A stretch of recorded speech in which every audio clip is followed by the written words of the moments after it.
জনগণের টাকায় নির্মিত স্থাপনার নামকরণ করতে নীতিমালা করার সিদ্ধান্ত হয়েছে উপদেষ্টা পরিষদের বৈঠকে। এছাড়াও বৈঠকে সাম্প্রতিক নানা ইস্যু নিয়ে আলোচনার পাশাপাশি বেশ কয়েকটি কমিটি ও কমিশন গঠনের সিদ্ধান্ত হয়। সকালে প্রধান উপদেষ্টা ডক্টর মোহাম্মদ ইউনূসের সভাপতিত্বে তার কার্যালয় যমুনায় অনুষ্ঠিত অন্তর্বর্তীকালীন সরকারের উপদেষ্টা পরিষদের বৈঠক। পরে বিকেলে সাংবাদিকদের সঙ্গে কথা বলেন উপদেষ্টা পরিষদের সদস্যরা। আলোচনায় বন্যা পরিস্থিতি প্রাধান্য পেলেও এর পাশাপাশি আন্দোলনে নিহতদের পরিবার ও আহতদের সহায়তায় ফাউন্ডেশন এবং বিগত আওয়ামী লীগ সরকারের আমলে গুম খুনের কারণ জানতে কমিশন গঠনের নীতিগত সিদ্ধান্ত হয়েছে বলে জানান পরিবেশ, বন ও জলবায়ু উপদেষ্টা রিজওয়ানা হাসান। এছাড়া পট পরিবর্তনের পর নাম পরিবর্তনের যে বিশৃঙ্খলা তৈরি হয়েছে তা ঠেকাতেই নামকরণ নীতিমালার সিদ্ধান্ত বলে জানান তিনি। এনফোর্সড ডিসঅ্যাপিয়ারেন্স মানে যারা বিভিন্ন সময়ে গুম হয়েছেন, সেই গুমের কারণ কি, কারা তার জন্য দায়ী, সেই জিনিসগুলো তদন্ত করে দেখবে।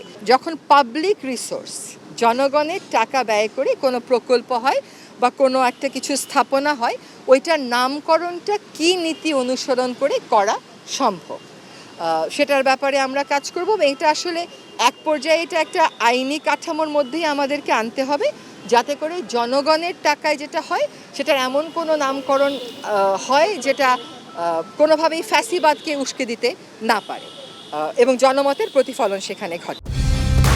কালার এক্সপার্ট, জর্জ স্যাপ এবং মাইল্ড অন হ্যান্ডস টেকনোলজি সমৃদ্ধ অরিক্স ক্রিস্টাল ওয়াশ আপনার লন্ড্রি এক্সপার্ট।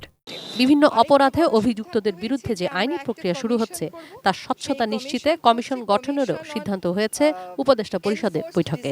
যে আইনি প্রক্রিয়াগুলো শুরু হচ্ছে, বিভিন্ন অপরাধে যারা অভিযুক্ত হচ্ছেন সেই আইনি প্রক্রিয়াগুলো পরিচালনা করার ক্ষেত্রে সর্বোচ্চ স্বচ্ছতা কিভাবে নিশ্চিত করা যায় এবং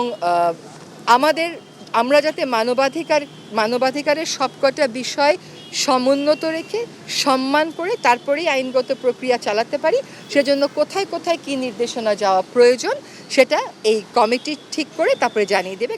নানা ইস্যুতে এখন রাজপথে নেমে যারা আন্দোলন করছেন তাতে জনজীবনে যে দুর্ভোগ তৈরি হচ্ছে তা লাঘবে স্বরাষ্ট্র উপদেষ্টার নেতৃত্বে একটি কমিটি গঠনের সিদ্ধান্ত হয়েছে। এ কমিটি আন্দোলনকারীদের মুখপাত্রের সঙ্গে কথা বলবে। আর উদ্ধত পরিস্থিতিতে আন্দোলনকারীদের নিয়মতান্ত্রিকভাবে আন্দোলনের অনুরোধ জানান যুব ও ক্রীড়া উপদেষ্টা আসিফ মাহমুদ। নিয়মতান্ত্রিকভাবে গণতান্ত্রিক আপনাদের যে আন্দোলনের অধিকার সেটা আপনারা করবেন, তবে এই দুর্যোগপূর্ণ এবং সংকটকালীন মুহূর্তে সব পক্ষের প্রতি আহ্বান থাকবে এই ধৈর্য ধরে আমাদের অপেক্ষা করার এবং আমরা সবারই দাবি শুনব। এছাড়া বাংলাদেশের সমুদ্র সীমানায় মাছ ধরার অঞ্চলগুলোতে অনুপ্রবেশকারী ঠেকাতে নিরাপত্তা জোরদারের বিষয়েও আলোচনা হয়েছে উপদেষ্টা পরিষদের বৈঠকে। কিশোর জাহান, 18 নিউজ, ঢাকা।